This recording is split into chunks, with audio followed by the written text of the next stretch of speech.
Olá, meus queridos amigos, muito boa noite. Nós estamos iniciando o nosso estudo previsto quanto ao grupo Seara do Bem.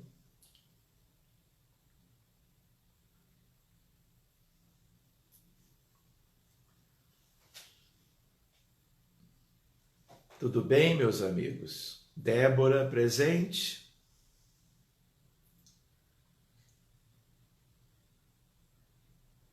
Ivana? Então, meus amigos, nós estamos começando, como previsto, o nosso estudo de hoje.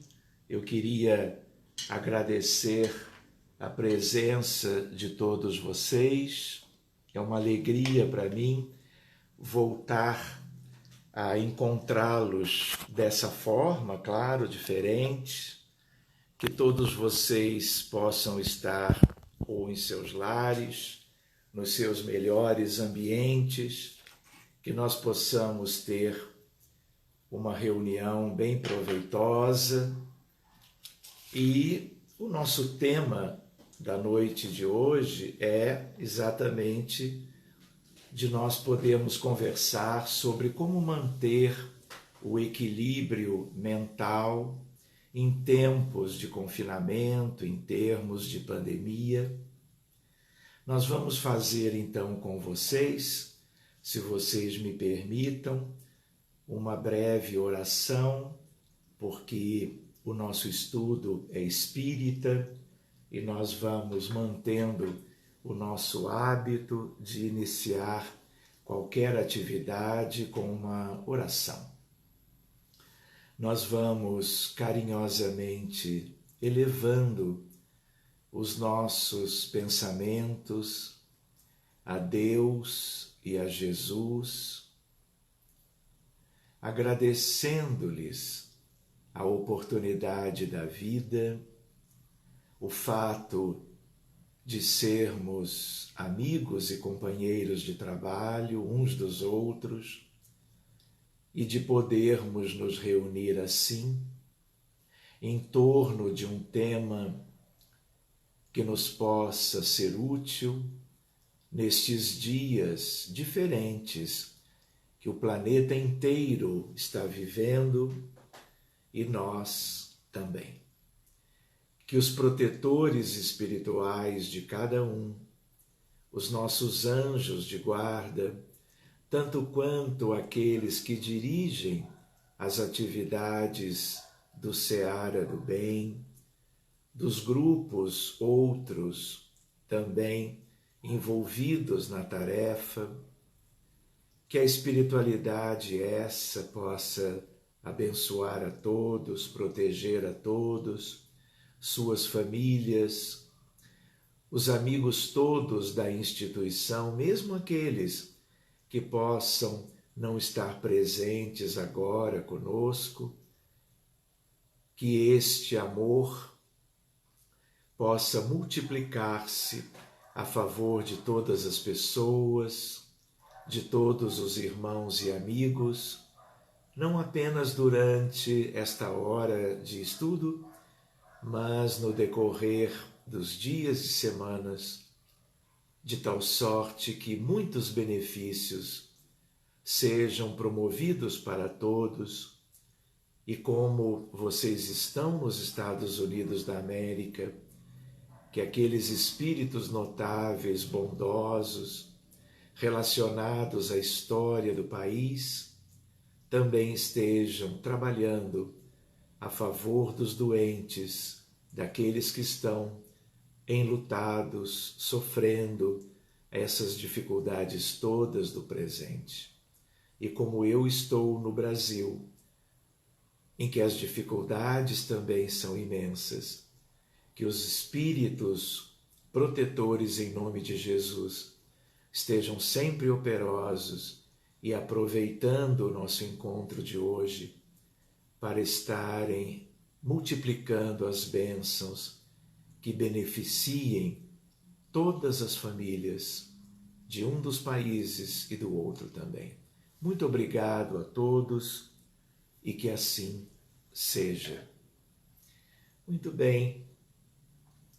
Espero que todos vocês estejam confortáveis e nós gostaríamos de fazer algumas considerações, talvez deixando também para mais adiante uma oportunidade para perguntas que eu não sei se seriam como que viáveis usando a plataforma que estamos usando agora do Facebook. Então, nos Estados Unidos da América, mas tem sido assim como que em diversos países, nós estamos como que vivendo um mesmo drama. E é algo que, de certo modo, nós nunca tivemos, pelo menos na geração atual. Nós estamos sendo como que obrigados a mudanças muito importantes na vida cotidiana, na nossa realidade pessoal, em tudo aquilo que a nossa família também tem sido como que convidada a experimentar nestes últimos meses, nos dias atuais, e pelo visto, nós ainda viveremos as dificuldades de hoje por muito tempo, talvez com algumas mudanças estratégicas, no sentido de uma melhor acomodação das dificuldades em relação ao que seja uma vida normal, mas tudo indica que nós teremos que experimentar coisas muito delicadas ainda. E eu gostaria de, como médico e também como espírita, de fazer com vocês algumas reflexões, né? Uma primeira ideia é a ideia de que uma pandemia como esta, ela realmente já está causando inúmeros aspectos de sofrimento. Nós tivemos milhares e milhares na América, no Brasil e no mundo inteiro de casos de desencarnações como que inesperadas, imprevistas, porque a par dos grupos de risco, não é verdade? Pessoas de mais idade, pessoas com outros problemas de saúde, como cardiopatias, hipertensão, câncer, diabetes e assim por diante, a par destes, vamos dizer, pessoas, seres humanos dentro de um grupo de maior risco, a doença vem gerando como que desencarnações também a pessoas de todas as idades. Mas, por causa disto mesmo, há o surgimento de luto, de sofrimento pela morte, pela desencarnação que não se podia prever para os dias atuais, tanto quanto sentimentos novos que nós não estávamos habituados. Então, reparem, um sentimento muito típico desta etapa é o medo, é a insegurança. São as dificuldades que todos nós temos de convivermos com tudo isto que está aí e com receios de sofrermos mais do que estamos sofrendo, dependendo de contrairmos o vírus, dependendo da evolução que nós possamos ter, como que a partir de adoecermos pelo vírus. De tal maneira que todos têm receio da morte, mesmo aqueles que são espiritualistas, mesmo aqueles que são espíritas, todos receiam, não é? Que as vidas se encerrem como que em etapas ou circunstâncias que não eram aquelas que até então nós podíamos imaginar. Então, nós estamos vivendo o isolamento social, né? Em muitos lugares mais do que isto, a quarentena, e em outros, que não são tão numerosos hoje, aquilo que nós chamamos de lockdown. E eu me lembro, muitas pessoas no início da pandemia não acreditavam no que estava acontecendo, não se valorizava tanto o que alguns já faziam no sentido das mudanças de qualidade de vida, de circunstâncias de vida e da necessidade da quarentena, do isolamento e do lockdown. Mas nós todos fomos aprendendo. E em termos de medicina, em termos de saúde pública, em termos de medidas apropriadas, nós vimos que governos trataram disso de uma maneira mais ou menos ágil, né?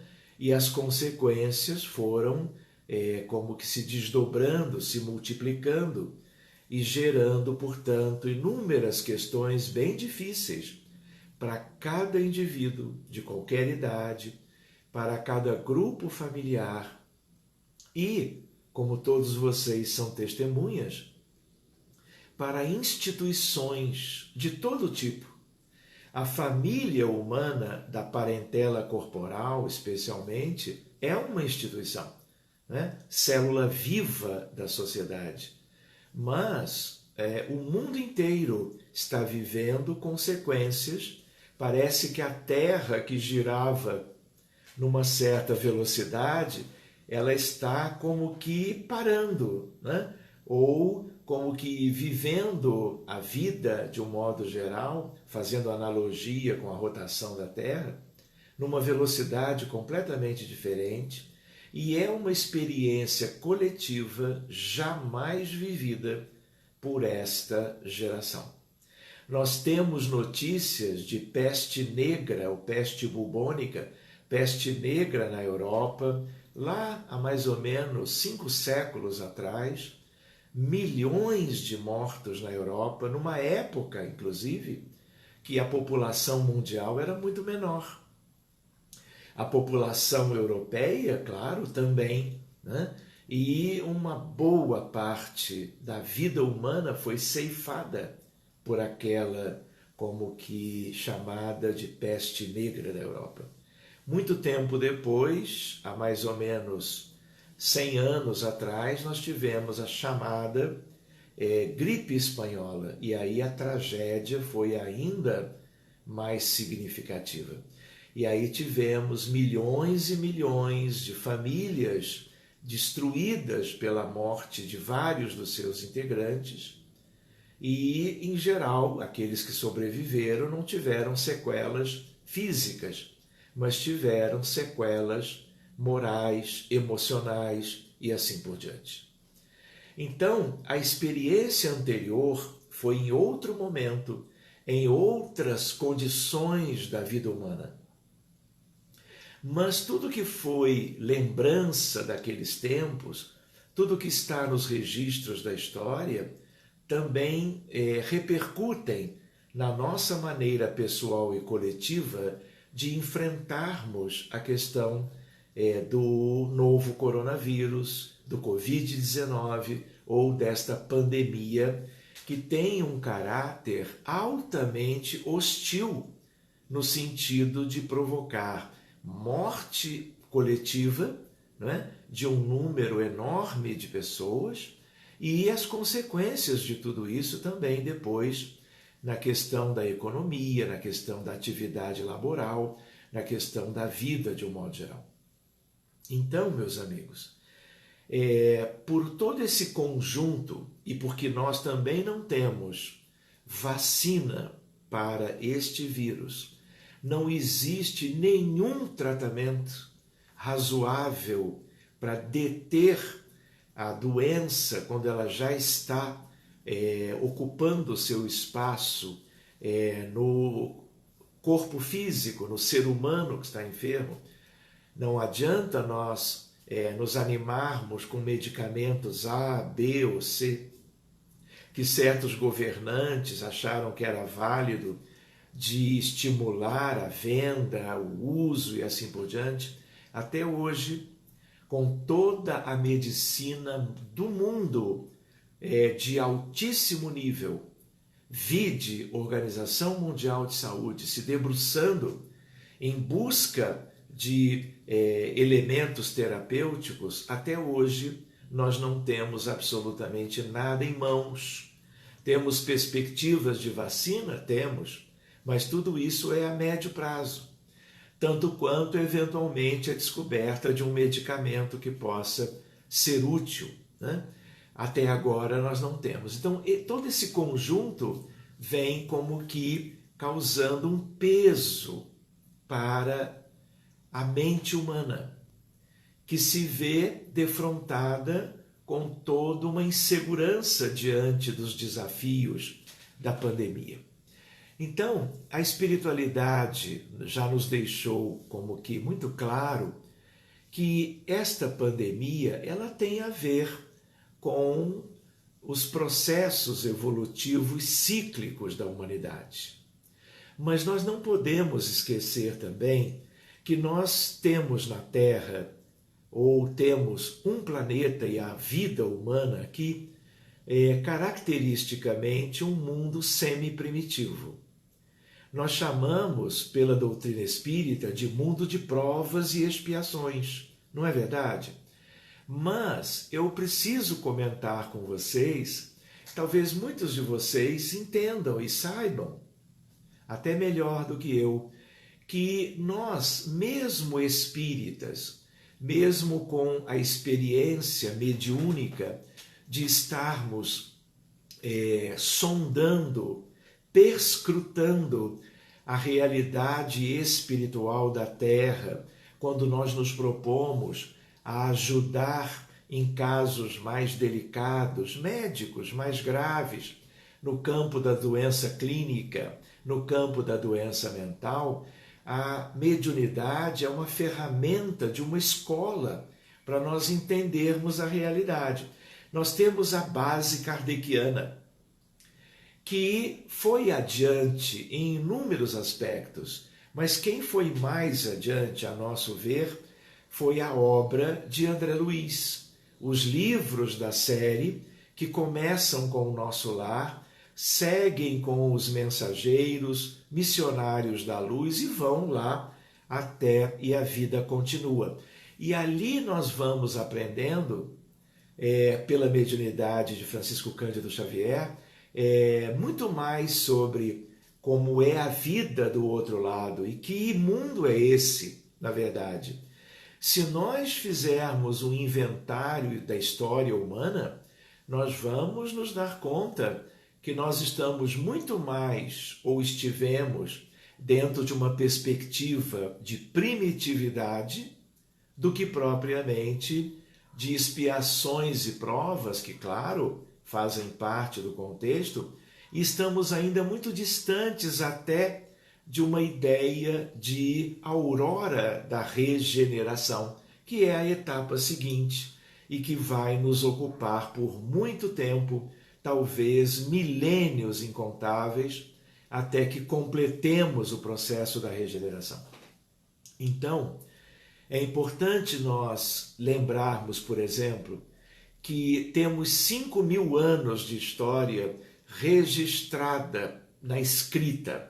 Claro que a história da humanidade ela é muito mais longa do que isso. Estamos falando, só lembrando dos capelinos que vieram, eles vieram entre 100.000 e 40.000 anos para, como exilados, viverem aqui com aqueles que já estavam instalados aqui, progredindo aqui. Então, nós gostaríamos de lembrar que nestes 5.000 anos de história, nós nunca tivemos 100 anos de paz. Ou seja, nós nunca tivemos um século sequer sem uma guerra ou outra. E durante vários momentos tivemos várias em determinados pontos da história. Então, nós não podemos deixar de compreender, especialmente como espíritas, que tudo isso é herança de nós mesmos e que, a par de toda a dor, de todo o sofrimento, de toda a insegurança, de todo o medo, nós já temos, de certo modo, elementos para lidarmos bem ou razoavelmente com tudo que está aí. Então, reparem, uma ideia que é quase uma questão de paradigma. Nós, antes da pandemia, nós queríamos trabalhar, trabalhar, trabalhar. Em geral, não é? O nosso trabalho era fora do lar, era nas instituições, as mais variadas do trabalho humano, em qualquer condição, não é verdade? Então, meus amigos, o que acontece? Nós chegávamos em casa, cansados, muitas vezes uma família com companheiros e companheiras, com filhos, umas famílias com mais, outras com menos. Então, todos vocês conhecem a dinâmica familiar da história e da atualidade, né? Dos tempos atuais. E acontecia que nós acabávamos perdendo como que a consistência em termos de relacionamentos intrafamiliares de qualidade. E aí a vida ia seguindo adiante, ano após ano, quando nós não sabíamos aproveitar bem a oportunidade que a vida nos dava, a passagem das horas e os elementos do calendário humano, nós íamos perdendo qualidade na convivência e alegávamos a falta de energia, porque usávamos a maior parte para o trabalho, dizíamos da falta de tempo, né, de oportunidade, porque tínhamos muitas tarefas, porque tínhamos mais de uma atividade que nos ocupava no dia a dia. Ainda é algo assim, mas se a gente reparou, né, e todos nós notamos isso, nós agora estamos como que, de um modo geral, todos juntos em casa. E como é que nós estamos trabalhando isso? Nós estamos aproveitando todo um lado positivo disso? Ou nós estamos nos ocupando de outras coisas, ou das mesmas coisas, mas um número muito maior de horas e, portanto, muito mais tempo, mas para questões que não são construtivas, que não são edificantes, que não são exatamente aquelas que são capazes de nos ajudar numa ideia de transformação pessoal. Então, se nós pensarmos, por exemplo, nós não aprendemos sobre reforma íntima, sobre educação dos sentimentos, nós não aprendemos que a regeneração planetária ela não vai cair, não é, dos céus misericordiosos em nome de Jesus para a humanidade toda. Na verdade, a regeneração não virá como flocos de neve, de uma neve de substância de amor contemplando tudo e todos. Na verdade, né, regeneração do planeta, do mundo e da humanidade, todos são unânimes nessa perspectiva. Ela tem início em nós mesmos. A regeneração, ela começa no indivíduo. E na medida em que nós nos transformamos, investindo na nossa condição pessoal e procurando mudanças nítidas que nos favoreçam a felicidade futura, e nós aprendemos com os espíritos que a felicidade vem de substituirmos os vícios que nós tínhamos e que ainda temos pelas virtudes espirituais. Nenhuma criatura humana, no céu ou na terra, se tornou mais feliz que não tenha adquirido as virtudes, em detrimento, porque o espaço pessoal, íntimo, é o mesmo. Então nós precisamos nos desvencilhar conscientemente dos vícios antigos ligados ao que é presente, orgulho, egoísmo e vaidade, para que tenhamos espaço na condição de cada um de nós para iluminarmos a nossa condição íntima em termos de empatia, compaixão, solidariedade, fraternidade, humildade e tudo aquilo que a espiritualidade vem nos dizendo há muito tempo, para que nós sejamos virtuosos quanto a isto. Capacidade de perdoar, de esquecer as questões dos sofrimentos que eventualmente alguém tenha nos provocado, não é? Então, se nós hoje estamos mais dentro de casa, uns mais do que outros, mas tendo mais chance, se nós continuarmos distraídos num cenário como esse, se nós continuarmos vendo séries na televisão, uma atrás da outra, como se diz no Brasil, mas aí também tem as novelas todas, né? Capítulo por capítulo, e nos prendendo às telas, seja de celular, seja de televisão, seja de iPad, ai isso ou ai aquilo, nós vamos continuar nos distraindo, porque também a espiritualidade nos diz que é como um mecanismo de defesa. A gente estuda isso em psicologia. Nós nos distraímos com muitas coisas. As coisas facilmente nos seduzem e aí nós nos atrelamos a elas. E com isto nós não olhamos para dentro. Aquela ideia no sentido de autoconhecimento, a ideia de podermos a cada noite pensarmos antes do adormecer, antes de ligarmos a televisão, ou mesmo ligando e aproveitando alguma coisa de útil que ela tenha, a gente não adormeça, né? Perante o programa escolhido antes, mas que a gente possa rever aquele dia, rever aquela semana. Como que eu me portei diante das circunstâncias todas que eu experimentei, mesmo e talvez muito especialmente no âmbito do lar, na convivência com as pessoas. Porque ao mesmo tempo que nós estamos todos meio que confinados, né, os dramas interpessoais, eles recrudescem pela convivência.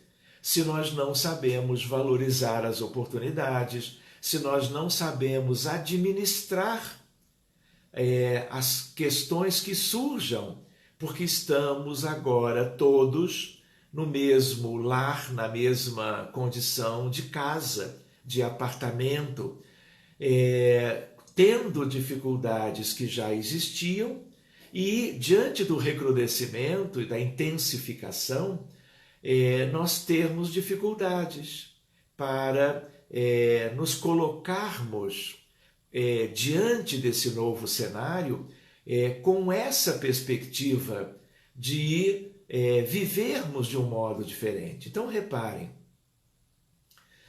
nós podemos continuar isolados mesmo no confinamento, no sentido das relações familiares. Mas que mais linda oportunidade de nós sentarmos com os nossos amores, com os nossos parceiros e parceiras, de nós podermos sentar e brincar com as crianças, nos divertirmos com questões que antes nós até já conhecíamos, mas meio que já tínhamos abandonado, porque a vida profissional, os interesses materiais relacionados à vida profissional, não é? Como que nos tinham feito perder ao longo dos meses, ao longo dos anos e das décadas. Quantas vezes os relacionamentos entre os próprios casais, não é? Viveram toda uma perda de substância afetiva e emocional. Né?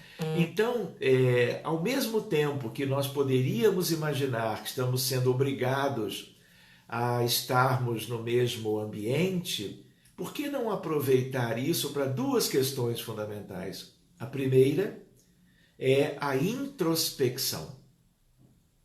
É fazermos silêncio. Por isso é importante desligar, pelo menos durante bom tempo do dia, nós desligarmos os aparelhos que ruidosamente nos provocam a atenção e nos desviam para outro foco.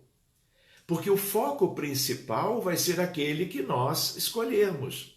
E o que a espiritualidade diz? Olha, essa grande mudança geral na humanidade, ela tem vários sentidos, e um deles é para que nós tenhamos tempo, energia, sentimentos, incluindo a boa vontade, disciplina mental, interesse pessoal, que é todo o interesse emocional, afetivo, amoroso, para essa coisa dupla, porque praticamente não dá para separar uma coisa da outra. É nós olharmos para nós, nos avaliarmos, porque nós temos um hábito, vamos dizer, muito enraizado. É de nós olharmos para os outros, é de nós avaliarmos as atitudes e as ações, as escolhas, as palavras, o dia a dia das outras pessoas. E nós, com isto, não olhamos para nós. Então a espiritualidade nos diz, olha, prestem atenção, porque pode ser que, independente do tempo da pandemia e das adaptações naturais de hoje, talvez não tenhamos tão cedo uma oportunidade, a par de outras vivências, muitas delas dolorosas, pelo mesmo motivo que nós tenhamos para cuidar de nós mesmos. Há um espírito, vou partilhar com vocês, e ela nos fala sobre, vamos dizer assim, o primeiro amor. Essa é uma expressão desse espírito, é um espírito feminino, muito querido, e em algumas mensagens ela trouxe isso, já tem alguns anos. Filho, onde está o teu primeiro amor? E uma ideia de que você pode se preocupar com tudo e com todos. Mas ela diz, preocupe-se, mas não deixe de dar atenção à essência da evolução espiritual, que é o primeiro amor. Quando a gente ouve dizer assim, a gente pensa, por exemplo, que se trata de um primeiro namorado, uma primeira namorada, uma primeira paixão, vamos dizer. Não é isso. É a ideia de que o primeiro amor é como um amor genuíno, divino, que existe em cada filho de Deus, que vai sendo construído ao longo de muito tempo, ao longo das eras, mas que desde a origem é um legado de Deus para o espírito imortal que somos nós. Então, quando ela diz assim, onde está o teu primeiro amor? E aí ela diz, cuide de você mesmo. E quando ela diz isso, ela não se refere a alguém que tenha um problema clínico qualquer e esteja deixando de usar os medicamentos, para que então cuide bem do seu problema de saúde. Não é disso que ela está falando. Ela está falando de coisas que são essenciais, que são profundas e que têm a ver com algo que nós já sabemos que temos dentro da nossa realidade, em termos equivocados, em termos de necessidades de mudanças profundas e que tem a ver com educação de sentimentos e reforma íntima, mas também aspectos que nós temos que buscar, analisar numa ideia de autoconhecimento para que cheguemos até lá. porque os níveis são de razoavelmente superficiais e de fácil acesso a outros que são muito mais profundos e delicados e que estão a nível do nosso grande inconsciente. E quando nós pensávamos na ideia de, antes de nós adormecermos, nós buscarmos um silêncio, um certo isolamento por alguns minutos, para que tenhamos a paz suficiente para olharmos para dentro de nós, procurando contemplar a nós mesmos. Porque em meio a dificuldades ou erros antigos que têm a ver com orgulho e egoísmo, né, nós somos filhos de Deus e nós também já tivemos nesta vida e em muitas outras experiências sadias, relacionamentos que se tornaram como que patrimônio moral de todos nós. E tudo isto também está guardado, né, dentro da nossa condição pessoal. E tudo isso também pode brotar, porque ao mesmo tempo que no mesmo processo eu analiso os meus erros, o jeito que eu tratei alguém naquele dia, a eventual secura, a eventual indiferença, a eventual rispidez, eventualmente até um gesto mais, vamos dizer assim, desequilibrado. Tudo isso, se eu analiso no final do dia, tudo isso é útil, porque como filhos de Deus, nós ao mesmo tempo temos o joio dentro de nós, mas na essência nós somos trigo.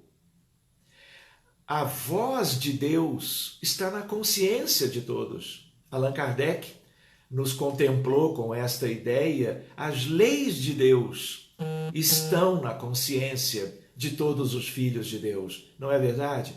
Então, alguém pode precisar buscar uma ajuda externa de um terapeuta para trabalhar consigo este processo.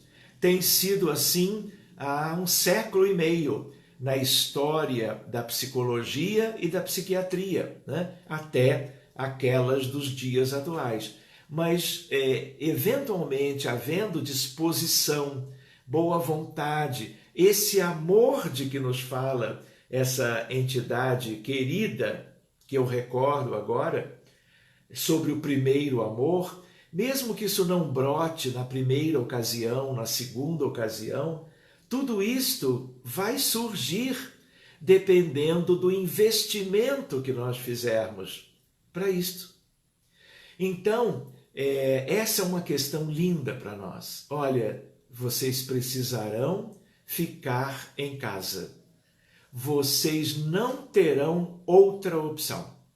Independente, porque nós não vamos abordar isso agora, quando eu comentava sobre a realidade de um mundo de provas e expiações, sobre a ideia de que nós não sabemos as forças escuras que existem nas entranhas do planeta Terra, não é esse o nosso tema, mas a ideia de que independente de o quanto as doenças, as perturbações, as epidemias e pandemias têm também uma articulação em domínios equivocados da realidade do planeta, independente disso, nós temos, com um mínimo de lucidez, de esclarecimento, a ideia de aproveitarmos para nós. Isto é uma etapa. Qual etapa? A etapa do primeiro amor. Investirmos em nós mesmos. Em que sentido? Sem egoísmo. Esse primeiro amor, ele é divino, ele é patrimônio inerente à condição humana. É um legado de Deus. Ele é o que um querido companheiro de psicologia, que vocês conhecem, porque ele é super famoso, ele viveu em campo de concentração, ele era austríaco, sobreviveu a Auschwitz-Birkenau, né? E ele então se tornou psiquiatra e depois ele exerce a tarefa como médico de uma maneira excepcional. O nome dele, vocês conhecem, é Viktor Frankl. E ele falava algo como aquele espírito, sobre o primeiro amor, ele dizia, o núcleo saudável da alma humana. Porque ele não era espírita, não conheceu o espiritismo. E aí, o que acontece? O que é esse núcleo saudável da alma humana? É como se Deus não deixa que nenhuma situação, que ninguém, encarnado ou desencarnado, em qualquer época da nossa caminhada, possa atingir esse núcleo. Ele é divino, não é? Seria um central core. Ele é divino e ele mantém a condição de filho de Deus, independente de todas as vicissitudes que qualquer um de nós possamos ter vivido ou possamos estar vivendo hoje. Então, quando, através de mecanismos que talvez dê tempo de nós abordarmos, nós acessamos esse núcleo saudável, nós estamos voltando àquele espírito feminino que dizia, e o teu primeiro amor? Cuide de todos, siga com esse seu espírito de solidariedade e fraternidade, mas nunca esqueça do teu primeiro amor. Cuide de si mesmo. Então esse é um aspecto. O outro, que nós nos referíamos à questão de tempo, de energia, é que nós temos talvez a melhor das oportunidades de convivência em família. Se nós não podemos mais conviver, a não ser por métodos de transmissão de dados, com os colegas de trabalho, quando ainda há trabalho que se possa promover desse modo, né? Graças a Deus, com tantos recursos tecnológicos, na verdade, em família é diferente. É claro que quando há familiares que são trabalhadores na saúde, estão na linha de frente, enfrentando, cuidando de pacientes em terapia intensiva, por exemplo, em emergência, recebendo uma quantidade grande de doentes com o novo coronavírus, eles também vão ter que viver, já estão vivendo, toda uma adaptação e isolamento e separação entre os que integram fisicamente a família. Mas a grande maioria nada tem a ver com isso. E eles estão juntos, em casa. Então aquela ideia de que nos faltava tempo e energia para isso ou para aquilo, agora é diferente. Olha que riqueza nós podermos estar abraçando os nossos familiares. O que vocês acham, se é que alguém aqui tinha perdido essa oportunidade ou essa capacidade de manter essas questões de qualidade, de sentimento, o que significa poder olhar nos olhos dos nossos familiares? Sejam aqueles de menos idade do que nós, incluindo as crianças pequenas, sejam filhos ou netos ou bisnetos, seja o nosso ou a nossa companheira ou companheiro, sejam os nossos pais, avós, tios, irmãos. Vejam que coisa extraordinária, em meio a tantos desafios relacionados ao sofrimento, não é? Um sofrimento pandêmico, nós ao mesmo tempo, se nós quisermos, temos o tesouro instrumental de podermos nos conhecer melhor, não apenas para nos conhecer melhor, mas para mudanças. Olha, eu não gosto de ser assim. Nisso ou naquilo outro, eu não estou satisfeito. Como é que eu vou fazer para mudar? O que eu vou buscar para gradativamente me desvencilhar de algo que eu até me envergonho de sentir ou de ter como atitude diante dos meus pares? Então, é um desafio, é um laboratório, né? A família é um laboratório, a sociedade é um laboratório. E o laboratório mudou, os ingredientes da química hoje são outros. De tal maneira que é tudo para o nosso bem, salvo, claro, aquelas preocupações, aquelas dificuldades, vamos dizer, naturais,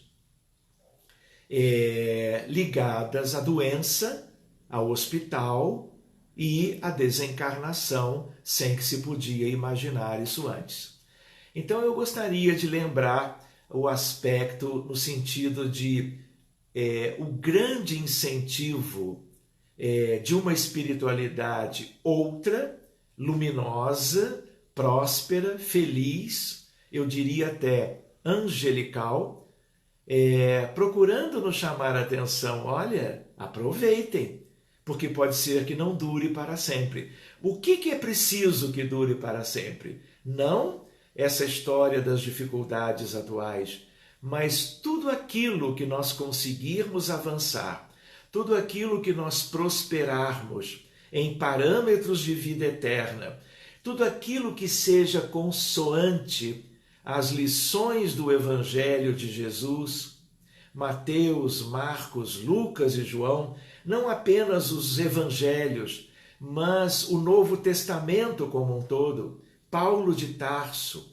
as epístolas de Paulo, de João, enfim, o conjunto, incluindo até o Apocalipse de João, tudo isso é o Novo Testamento. E nós temos a visão espírita que nos ajuda a entendermos melhor, e temos o livro, que é um bálsamo extraordinário para a humanidade, agora para nós espíritas, no futuro para todos, que é o livro O Evangelho segundo o Espiritismo. Bastaria aquela mensagem que tem o título para nós relermos hoje ainda, motivadora, no capítulo chamado Sede Perfeitos, o homem de bem. Enfim, voltando àquela ideia que é interessante para nós, que é a ideia de que nós podemos transitar em meio a apreensões, a dúvidas, incertezas, medos, dores até morais especialmente, transitarmos em meio a tudo isto com sanidade, com equilíbrio mental. E aí eu gostaria de recordar com vocês, em alguns minutos, que é a ideia de que quando ao final do dia nós poderíamos buscar nos analisar um pouco melhor, reações, atitudes, pensamentos. Quantas vezes nós temos pensamentos, não sabemos bem se eles vêm da nossa mente espiritual, se eles são propriamente nossos, ou são ondas de pensamentos exteriores que a nossa sensibilidade depreende por alguma sintonia, alguma ressonância psíquica. Às vezes é muito difícil, pela velocidade da luz, 300 mil quilômetros por segundo, que é a velocidade a princípio do pensamento, nós sabermos se aquilo é nosso ou não é. É só trabalhar aquilo, se nos agrada ou não. Se aquilo tem a ver com o que nós sabemos a nosso respeito ou não. E nós vamos filtrar, nós vamos educar até os pensamentos que temos, ou que nós criamos, ou também aqueles que nos chegam. Enfim, tudo isso é processo educativo. Mas reparem, quando a gente reclama do confinamento, quando a gente ia para a rua trabalhar, metrô para cá, automóvel para lá, nós não reclamávamos que não tínhamos, por exemplo, puxa, o Sérgio falava em livros astros e ele dizia que são 88 livros astros e são 184 livros de cabeceira, brincando. E aí a gente ficava de enviar a lista dos livros e nós dizíamos, eu não tenho tempo para ler.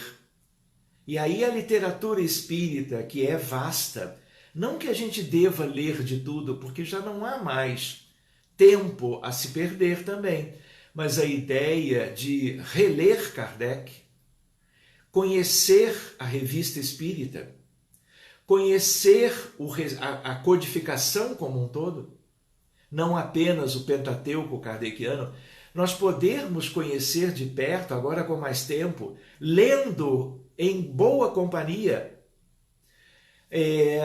as obras de Emmanuel, os romances, os livros de instrução, tanto quanto a série de André Luiz, tanto quanto livros extraordinários de Humberto de Campos. Nós não tínhamos tempo e agora nós temos. Se existe algo que é um tesouro à nossa disposição, é a literatura espírita deste nível. Nós podemos nos debruçar sobre tudo isso, até fazendo um plano de trabalho.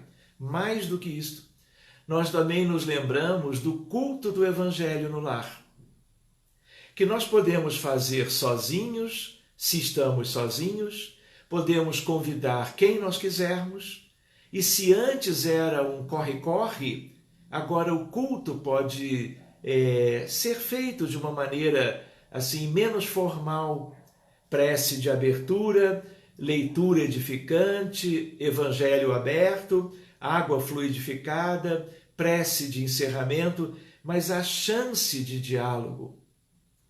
Pai, você está lendo algo como sendo algo que se deva fazer, mas eu me lembro que você fez justamente o oposto. E aí você vai, é mesmo, meu filho.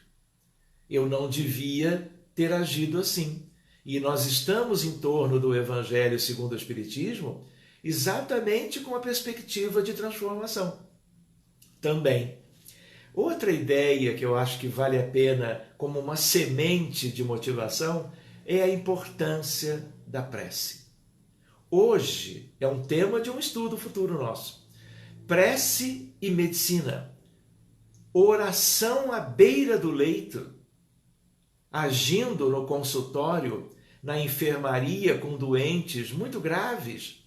A oração à beira do leito em doente de terapia intensiva. A oração, e eu conheço isso de perto como cardiologista, antes de começarmos uma cirurgia cardíaca, a cirurgia de maior risco que existe, que é a de revascularização do miocárdio, a equipe inteira, anestesista, primeiro auxiliar, instrumentador, enfermeiro, enfermeiro de sala, todos voltados para uma prece a benefício do êxito daquele ato cirúrgico. Então a medicina está mudando. Por que eu preciso adoecer? Por que eu preciso viver mais um drama ou outro para valorizar o que Jesus dizia? A oração está atrelada a todas as crenças monoteístas e politeístas. E Jesus não nos disse repetidas vezes: orai e vigiai, vigiai e orai, porque ele nos conhecia muito bem, as nossas fragilidades, o mundo perigoso, no sentido de todo um mundo oculto, com esferas de desencarnados em condições calamitosas do ponto de vista moral e atuando na crosta onde estão os encarnados. Então a importância da prece, seja a prece coletiva, seja a prece dentro então de casa, com a pessoa querendo orar sozinha em silêncio, ou convidando o filho, a filha, o irmão, a irmã, os pais, coisa que antes nós não tínhamos tempo, dizíamos. E nos afastamos das oportunidades que parece que estão querendo voltar. Então tem esse lado positivo. Nós também nos lembramos da ideia de que a oração, ela não é apenas, como está na codificação com Kardec, aquilo que tem a ver com a lei de adoração, as leis da natureza, as leis naturais, mas a prece intercessória é um prodígio para os que estão doentes. E vejam que coisa linda! Será que nós não temos agora a maior motivação para abrirmos o nosso coração em 5 minutinhos ou 15, em que nós deixamos de orar pela nossa melhor condição de saúde, e daqueles que nós amamos em família mais diretamente, e nos lembrarmos daqueles que moram na Tailândia, nas Filipinas, na Rússia, em países inúmeros da África, ou aqui mais perto, na própria América, nas regiões onde o sofrimento é muito grande, agora ainda com a questão mais delicada, vinculada aos protestos em relação à morte daquele irmãozinho querido, tanto quanto o que tem no Equador, na Colômbia, o que tem na Venezuela já tinha antes da pandemia. E será que nós não éramos insensíveis? Será que nós não escutávamos aquelas notícias e deixávamos aquilo passar no sentido, olha, aquilo não tem a ver comigo, como aquelas revoluções e conflitos sangrentos recentes, diferentes etnias na África se degladiando e mortes por todo lado, famílias enlutadas também, crianças, uma orfandade, a questão dos imigrantes, a questão dos refugiados, as tribos indígenas sofrendo também pela pandemia. Enfim, o cenário é um cenário que convida, vamos dizer, a fraternidade. E aí eu vou refletir, tem uma passagem do Apocalipse que um dia a gente pode ver também que traz sobre isso. Reparem, há 2000 anos atrás, o evangelista João, na ilha de Patmos, na Grécia, escrevendo tudo que aquela mediunidade dele extraordinária me permitia. E ali está o Apocalipse de João.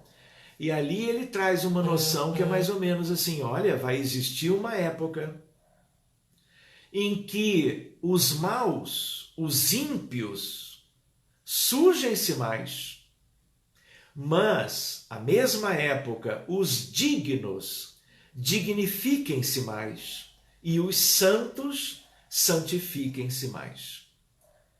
A época é esta. Em que sentido nós nos lembramos isso?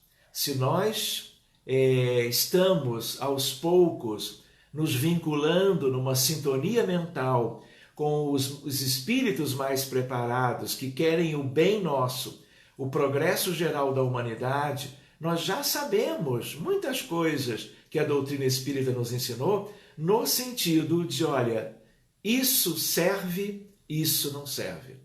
Lembrando de Paulo de Tarso, tudo nos é permitido, mas nem tudo nos convém.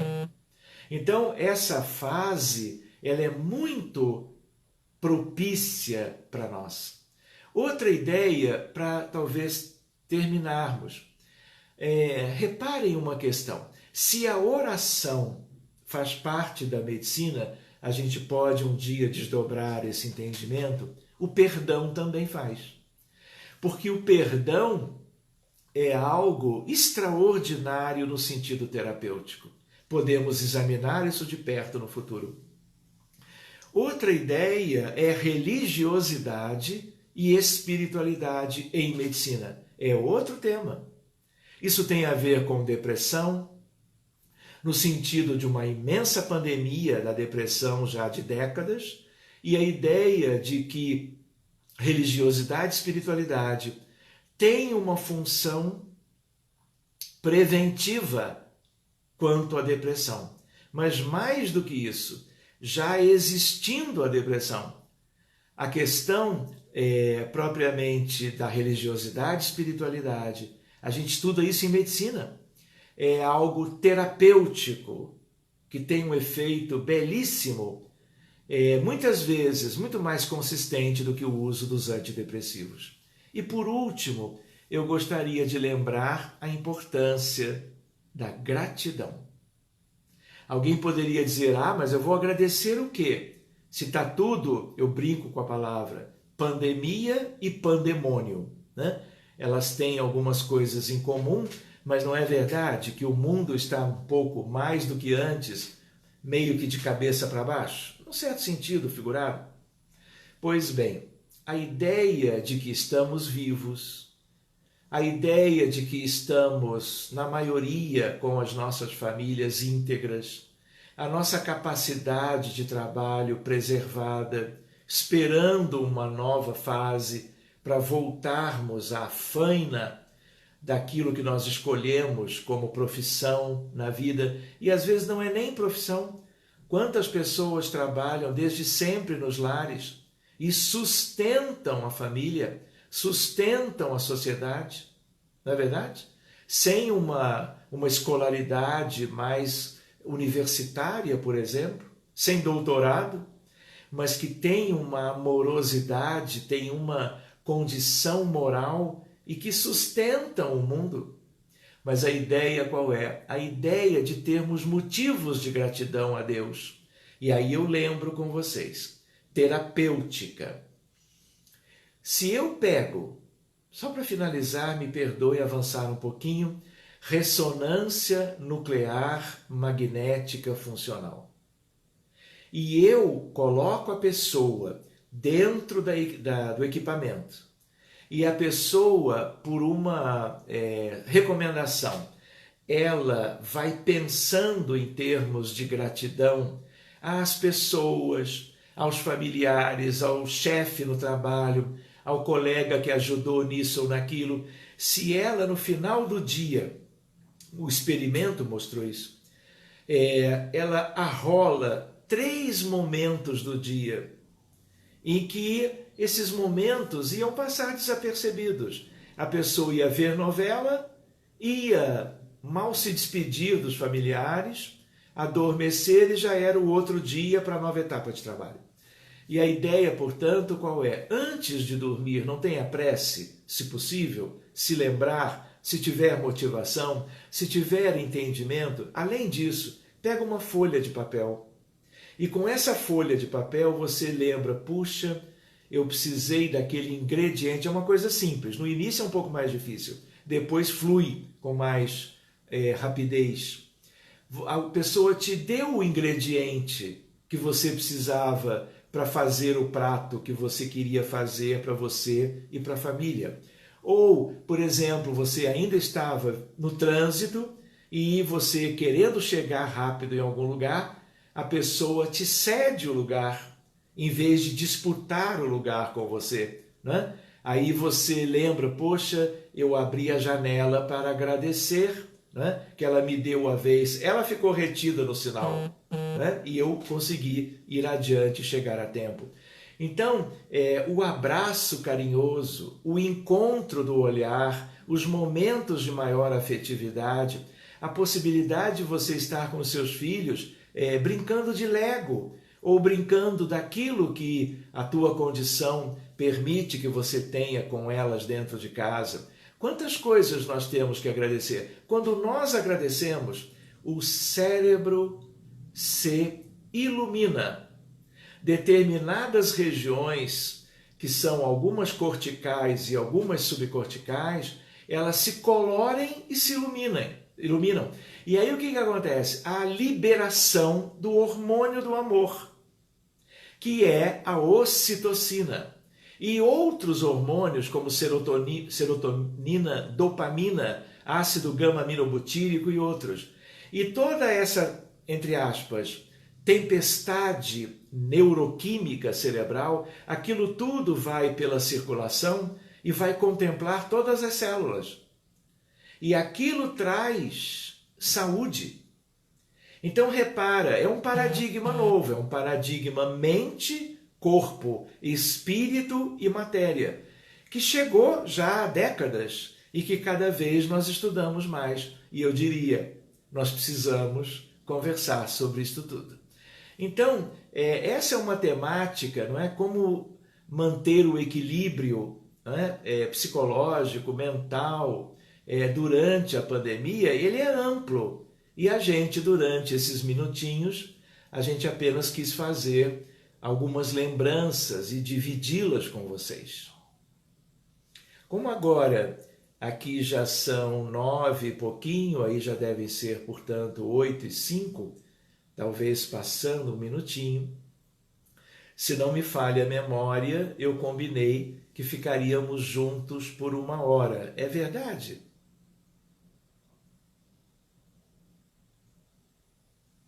eu estou me baseando no tempo médio dos estudos que nós temos feito como que online. O que vocês acham de nós fazermos uma prece e encerrarmos? E nós nos lembramos também, né? Hoje nós não vamos falar de meditação, vamos deixar outros itens para um outro momento, mas a ideia, né? Assim que vocês quiserem, eu e a Débora combinamos um outro momento, um outro estudo. Pelo visto, né, pelo andamento da carruagem, nós ainda poderemos ou teremos que nos encontrar por enquanto através dessas plataformas e dessa metodologia.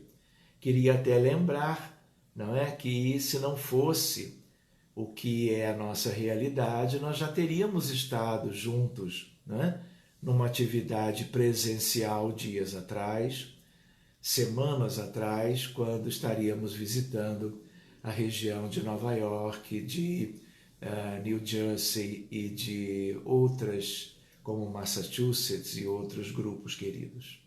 Vamos fazer assim, meus amigos?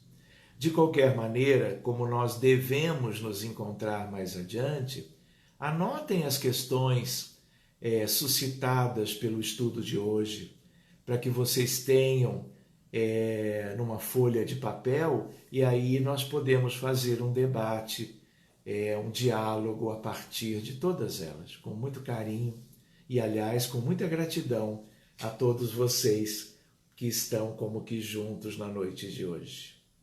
Então, meus amigos, nós falávamos de gratidão, comentamos sobre a prece, e quando as duas questões se unem, nós estamos dando como que um passo mais significativo, mesmo que ele seja de curta duração.